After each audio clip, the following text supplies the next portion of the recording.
Hi guys, welcome to another episode of Josh's Ski Hacks. In this video, we're going to be discussing about how important boots are. In fact, I honestly think that they are more important than your actual skills because it's very hard to basically display the fundamental skills if your foot and your lower leg are just slopping around in your boot. And I got a very unique opportunity where a user I was helping on a ski forum basically was willing to send me videos and willing to let me use them to show the compare and contrast from his move from a 27.5 boot to a 25.5 boot to a 25.5 boot with a zip fit. And during that time too, it was a 27.5 that was a high volume down to a 25.5 with a lower volume and with the zip fit. The username is Balloon. I don't know his actual name at all.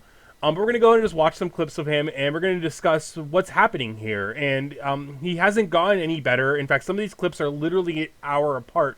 They're all within the same, like, basically within 4 skiing days of each other, if not less. I know some of the clips are taken on the same day. So this is going to be our user, our subject here, on a 27.5 boot. It's going to look pretty sloppy.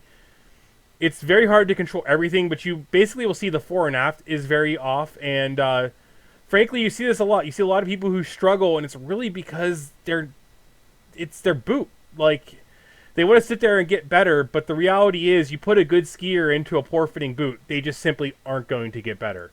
You can put me in a boot that's 2 sizes too big, and I'm going to ski like crap too. So, here's Balloon here in a 25.5 with no zip fit. It's already better, though. The fore and aft is more controlled. He's getting pushed around a lot less. He's still getting pushed around a little because, again, any little bit of slop, especially in choppy snow or heavy powder, is bad. You need zero slop. And you need zero slop for a groomer, but it almost doesn't matter as much on a groomer. But realistically, zero slop is your goal, except for how the foot should be able to roll a little bit laterally. And real quick clip here. Now, this is going to be Balloon in a 25.5 boot, the same boot of the last clip, but he's in a zip fit now. And you're going to see just how much more locked down this looks. And realize this is within like an hour of the last video. He hasn't changed his skill. He's just able to essentially be able to move a lot better in this new boot. Is it great skiing? No. But come on, let's see some video of you yourself. There's still a lot of good going on here. But the main thing is just, I mean, without getting any lesson, without any time on snow, this guy was still able to improve his skiing with just getting a better fitting boot. And this can cost a ton of money. This can cost, I mean, with a zip fit, you might be talking $1,000 to $1,200. And I know some people aren't going to have that. And we're going to talk about some ways to work around that eventually. But realistically, this is money better spent than any of the amount of skis you're going to get, than any lessons until, I mean, you can get lessons after you do this. And it's something I don't think a lot of skiing. This is, again, him in the 25.5 with the zip fit. It's a lot more solid, and just able to move a lot better in all planes, but especially the fore and aft plane. And I think it's something that a lot of ski instructors don't want to talk about is the fact that like a lot of our students aren't in properly fitted gear. In fact, I would go ahead and say that my estimate. And I actually keep track this year of people who are level 4 or higher and their boots don't fit is probably as high as 90 to 95%. And these people are spending a lot of money, over $1,000 a day to ski with somebody like me, and maybe as little as $400 or $500 to do a private at a smaller mountain. And I mean, I want them to come and ski with me. I want to help them, but they're better served by going to find a properly fitted boot and going through that process.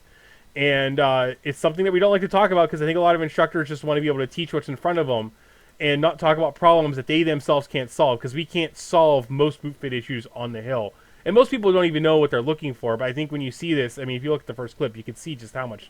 I know it's bigger terrain, but I think if we put him on the same steep terrain, he'd still look this sloppy. It's just the foot jiggles around. There's no stability at all compared to these later clips where, I mean, he's got supreme stability. Like, and realistically, this is pretty decent skiing. I mean, you may not like the push to hills out in this clip, but on the last clip he did, man, he was actually like making some nice. These are way rounder turns. And oh, sorry, I screwed up OBS there. And this clip is go back. This clip has a lot more rounded turns, and yeah, like Without well-fitted boots, we just simply will not be able to ski that well. And that's the end of it. And if you have slop in your boot, anyway, except for a little bit of lateral roll, you are doing yourself a disservice without getting that fixed. And I would fix it at all costs, whether through legitimate and or like hack style ways. Sorry, I keep jumping around here. Sorry about that. I'm still new to OBS. I need some Brandon Bach here to help me with OBS. I'm pretty sure that's what he's using too. So, why is it? But yeah, look, this is just so much more controlled than the first couple videos with the properly fitted bit and a zip fit. So, again, boots, money well spent, better than spending on lessons if you don't have a lockdown